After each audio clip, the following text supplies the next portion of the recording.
This is Focus on Africa. I'm Laquessa Burak. Our top stories. A momentous milestone for the continent. Africa is declared wild polio free after decades of challenges over vaccination. You have seen us. You have seen how difficult we have come to you.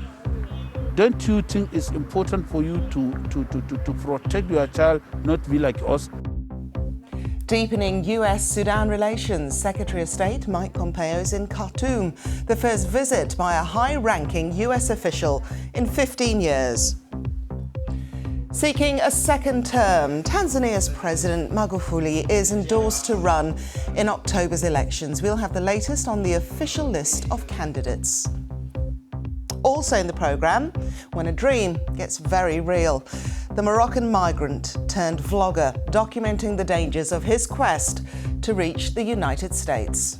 So my difficulties was from Colombia to Panama. It was the most or the worst thing happened to me in my life.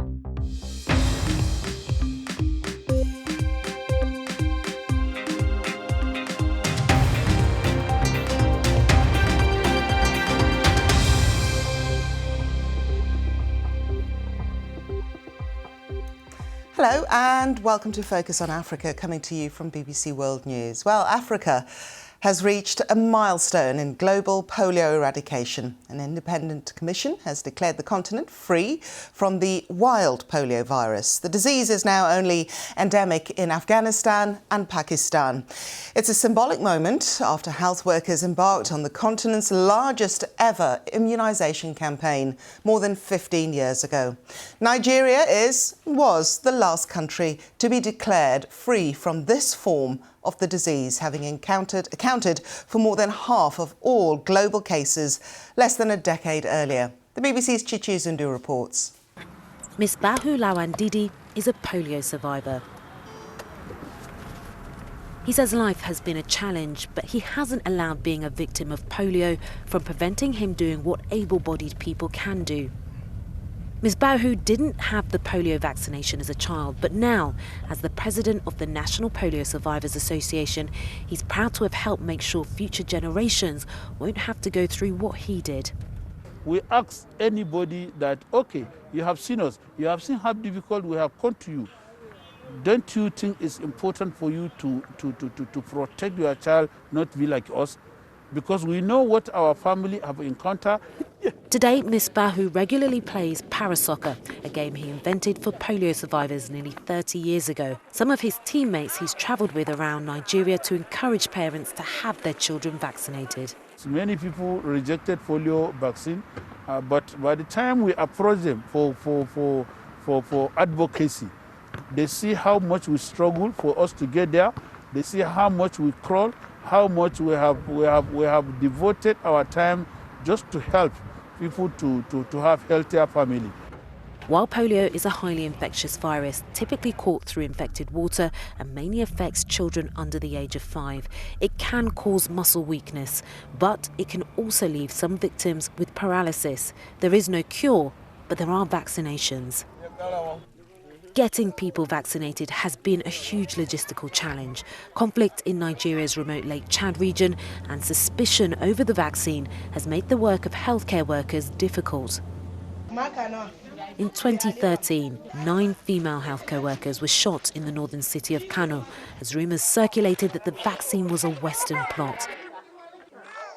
But a push to bring together religious leaders, government and community workers managed to win back support. We know that some healthcare workers have made the ultimate sacrifice and lost their lives in the course of providing polio vaccine to children. And here I'd like to pause and really pay homage to and salute these healthcare workers for their bravery and their commitment. Since 1996, more than 9 billion oral vaccinations have been provided across Africa, with more and more countries being declared free from wild polio. An estimated 1.8 children have averted the virus.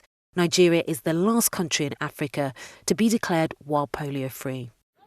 The struggle to declare Africa free from wild polio has taken decades, and just at the finish line, the coronavirus emerged. There were fears that healthcare resources would be redirected to fight COVID, but despite the pandemic, Africa remained on track and today celebrates good news. Chichi Zundu, BBC News.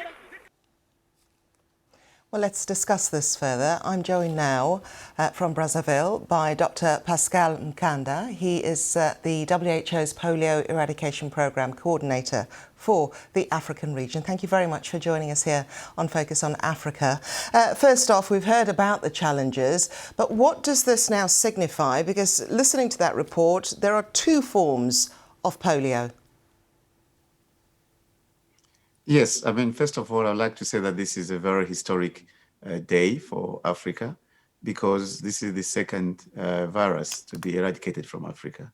The first one was smallpox 40 years ago. And what we thought would have been achieved by 2000, it took us another 20 more years to achieve this. Now, on the issue of the forms of polio, yes, we have two. We have what we call indigenous polio. This is the polio which has been there from time immemorial. And if you look at the archaeologists who are working, for example, in the tombs of the pharaohs, they found even some of the pharaohs and the people who were buried that time, they were paralyzed, showing that this virus has been there for a long time. So we call that the indigenous polio virus, which is more like the natural virus which has been there for all these years. The other form is what you call the circulating vaccine-derived polio virus. This is the vaccine virus. As you know, we give the polio vaccine orally. So after multiplying in the gut, it gets excreted into the environment. And if you have an environment where sanitation is not very good, it mutates. And if you're having a population which is not fully immunized, then those are the ones who get infected with this, what you call the vaccine-derived poliovirus, or in short, CVDPV. Now, ultimately, the hope is complete eradication, like you said, has been done with smallpox, the only human disease to be eradicated in our history. What are your hopes for complete eradication? So I am very hopeful about completing this eradication because if you look at the VDPV, which I was talking about, the other form of polio, it is not the very virulent. It does not transmit very, very fast. So we have learned a lot in all these years of fighting white poliovirus. We have the expertise, we have the knowledge, we have the technologies and innovations to even reach where this virus may be. And as well as with the vaccine which we have, we know that we'll be able then to really even stop this other form of polio. Dr. Nkanda, just very quickly, Dr. Nkanda, obviously a lot of this work was achieved by the survivors of polio getting out there into the community, and also those health workers, I believe 76 of them paid with their lives. Yes, so this has been a long journey, very difficult journey, and indeed, as you mentioned at the beginning, in 2013, we had 12 health workers which were shot. We showed the real commitment of the frontline workers as well as working together with the communities. Now, all the polio survivors which you mentioned, these are the people who have suffered from the disease. They have the pain of this disease. So we have worked very closely with their associations by showing the real physical difficulties which these people who are paralyzed, and therefore using them to convince the parents that if you do not vaccinate your children, these are the problems which you're going to have with your child. So they played a very major role really in trying to convince the parents. And that's why we had reduction in some of the refusals, working together with the traditional and community leaders. Okay. Dr. Pascal Nkanda, speaking to us from Brazzaville, thank you very much for your time and huge congratulations as well. Thank you. You're welcome. You're watching Focus on Africa. A quick look at some other stories that are making the headlines around the globe. We'll start in Rwanda, and the number of COVID-19 cases continues to rise. On Monday, we saw the highest figure on record of 217. Most of the new cases reportedly spread from Kigali's two largest food markets. Authorities are due to announce strict measures to help contain the spread of the virus. Now, illegal gold diggers have destroyed a 2,000-year-old archaeological site in Sudan in the eastern region of the Sahara Desert. The Jabal Maraga site, which dates from the period of 350 BC to 350 AD, is said to have either been a small settlement or checkpoint. Officials who visited the site last month found 2 mechanical diggers and 5 men at work. Sudan is, of course, Africa's third largest producer of gold after South Africa and Ghana. And in America, the Republicans have begun their national convention with dire warnings about the country's future if Joe Biden were to defeat President Donald Trump in November's poll. Speakers claimed Mr. Biden would be a radically left-wing leader. Now, the US Secretary of State Mike Pompeo has arrived in Sudan, the first visit of such a high-ranking American official for 15 years. Tensions in US-Sudan relations have eased since last year's overthrow of President Omar al-Bashir, and the country's transition to democracy is being described by Mr. Pompeo as a once-in-a-generation opportunity. Sudan wants to be removed from the US list of state sponsors of terror, whilst Mr. Pompeo is promoting closer ties between Israel and Arab nations. So let's discuss the significance of what has taken place today. Our senior Africa correspondent Anne Soy is in Nairobi. Hi there, Anne. So what did happen today? Mr. Pompeo held meetings with Prime Minister Abdallah Hamdok, as well as the chairman of the Sovereign Council ruling in Sudan, Abdel Fattah el-Burhan. And he has just left the country, and the State Department announced that there have been positive developments. Mr. Pompeo is on a mission to try and convince more members of the Arab League to normalize their ties with Israel. And this was his key message to Sudan, apart from reaffirming the United States' support for the transitional government.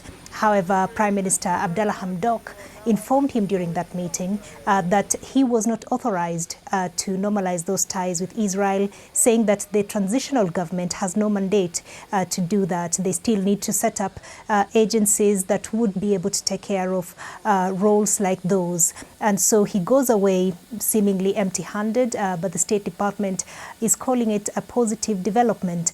Sudan was also very keen that its status on the list of state sponsors of terrorism to be removed, so that its name is removed from that list, but we have not heard any commitments from the United States. And this is obviously an important first step. We weren't expecting things to be achieved overnight, but it's been described as historic. Exactly why? Well, earlier US officials had said that they expected history to be made. And looking at the events of the day, perhaps what we can describe as historic was that flight direct from Tel Aviv to Khartoum, which is the first in decades. This follows the thawing of relations between Israel and Sudan. Earlier in the year, they agreed that Sudan opens up its airspace so that flights originating from Israel or going into Israel can use their airspace. Previously, that was not possible, and therefore flights going, for example, to South America had to take a longer route, but that has been cut down now by 2 to 3 hours because they can use the Sudanese airspace. And Soy, thank you very much indeed. Thank you, speaking to us live from Nairobi there.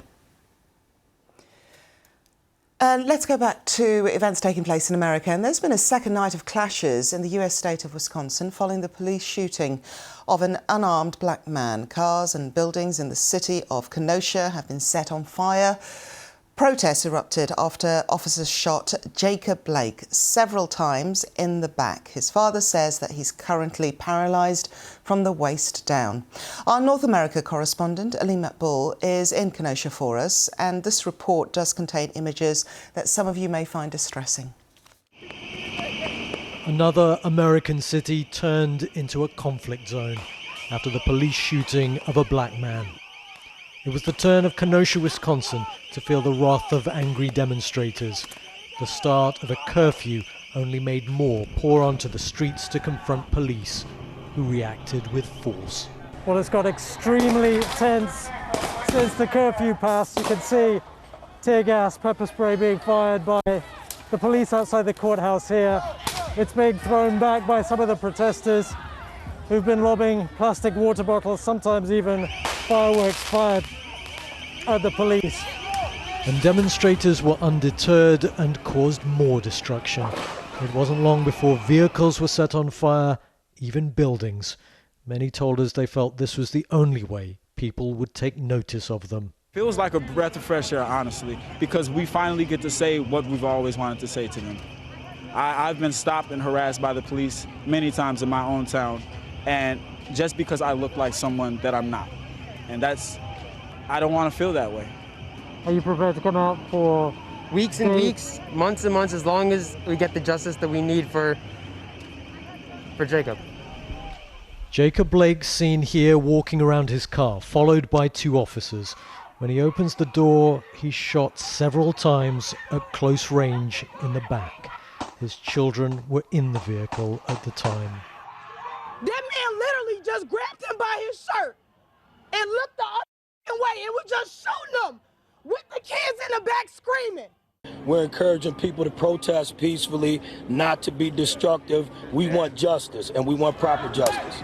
But the protesters didn't heed that plea, and if anything, their anger may increase with the latest news. Though we don't know all the details, witnesses say Jacob Blake was trying to break up a fight before he was shot. His family now say the police have left the 29-year-old paralysed from the waist down. Ali Maqbool, BBC News in Kenosha, Wisconsin. You're watching Focus on Africa, coming to you from BBC World News. Stay with us, because we're finding out what happens when dreams become very real and turn to danger. The Moroccan migrant turned vlogger who's documenting his quest to reach the United States with a warning.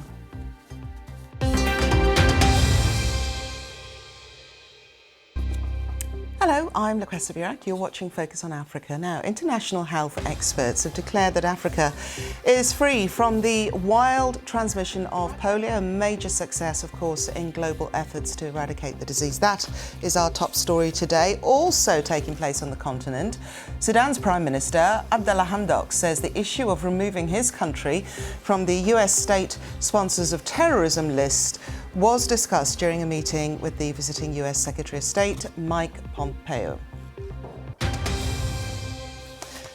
Now, we've heard of some pretty extreme tales over recent years of the journeys undertaken by migrants to find new homes in foreign countries. Well, there's one Moroccan man who's now turned to vlogging his long trip from North Africa through the Americas and hopefully onto his final destination in the United States. He's notched up more than 12 million views on his YouTube channel called Zizou Vlogs. Now, setting off from Morocco, viewers have followed Zuhair Bounou's journey to Brazil in 2017 and the trek northwards across 10 nations.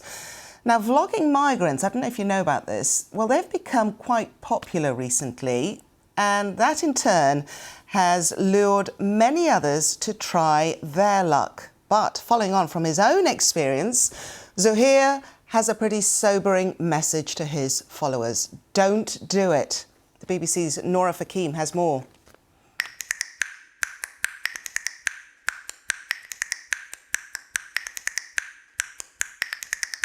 My name is Zuhair. Mariam, what do you know about Morocco? Moroccan Zuhair Bounou has left home to look for a better life. The 25-year-old is now travelling from South America north and is vlogging along the way. We are gonna make our dream come true. Nothing is gonna stop us. That's despite the Colombian FARC capturing him, mafias robbing him, and a Mexican cartel pointing a gun at him. It's very dangerous countries, you know, it's not easy. So my difficulties was from Colombia to Panama. It was the most or the worst thing happened to me in my life. 3 days now we don't eat anything. There is no border, you know. it's just jungle. So I risk my life to do it. Don't try it. Don't try it. Never. The girl, she said that she find 3 people died. That was my dream, you know. I want to have a good life out there. Nothing had scared me. That's helped by his vlog, some months making $1,000 to $1,500. I have to make the money from YouTube to make my journey easy. And the second thing, and it's more important, it's like in Latin America, it's very dangerous. If something happened to me, in my country, they will know. But he says he wants his blog to tell others to avoid making the same trip. I am not advising nobody to do what I done, you know. So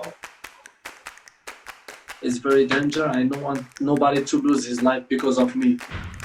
His journey is now on hold as he waits in Mexico while the coronavirus pandemic plays out. But the migrant who became the vlogger says right now he won't stop being either. Nora Fakim, BBC News. Tanzania's Electoral Commission has endorsed 15 candidates for the presidential elections come October. The incumbent, John Magufuli, will be seeking a second term. Our reporter, Abubakar Famau, has been following developments for us from Dodoma. So what happened today? Who's on that list? Actually, according to the Electoral Commission, there were 17, candidates from different political parties who are supposed to show up here and get verified so that they can get endorsed at the end of the day. But two political parties, one of them, did not meet the qualification, so he was disqualified, and the other one did not show. But there were other 15 political parties that showed up. And among them, at least some, one of them is, of course, the ruling party, CCM, and the flag bearer of that party is the incumbent President Magufuli, who showed up very early in the morning. But also we have other candidates from prominent candidates, I will say, from other parties, and that includes, the former Okay. Unfortunately, we seem to have lost our correspondent in Dodoma, Abubakar Famau, but just to update you that 17 candidates have been endorsed for Tanzania's elections in October of this year. 15 candidates have been endorsed for Tanzania's October presidential elections. Now we leave you with the news that 95-year-old Ghanaian World War II veteran Joseph Hammond, remember him? He became famous worldwide for his coronavirus fundraising efforts. He's been promoted. He was Private Hammond. He's now Warrant Officer Class 1 for his services to the nation. Now, this is what he had to say on Twitter to all the messages of congratulations that he's been receiving for his promotion. I've now been promoted, so I'm now called Warrant Officer Class 1. I can command a battalion now. I can command it. Thank you very much. May God bless all of you. At 95, he can now command a battalion. How's that for a mic drop moment? You are, of course, watching Focus on Africa, and we're just going to remind you of our top story today, hugely significant for the continent of Africa. An independent panel that was set up by the World Health Organization has declared that Africa is free from the wild polio strain of the disease.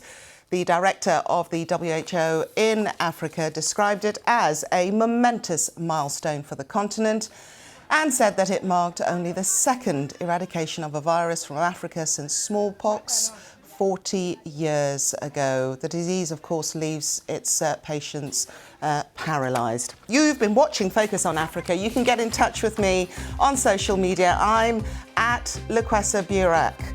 And Warrant Officer Hammond, huge congratulations. Bye-bye.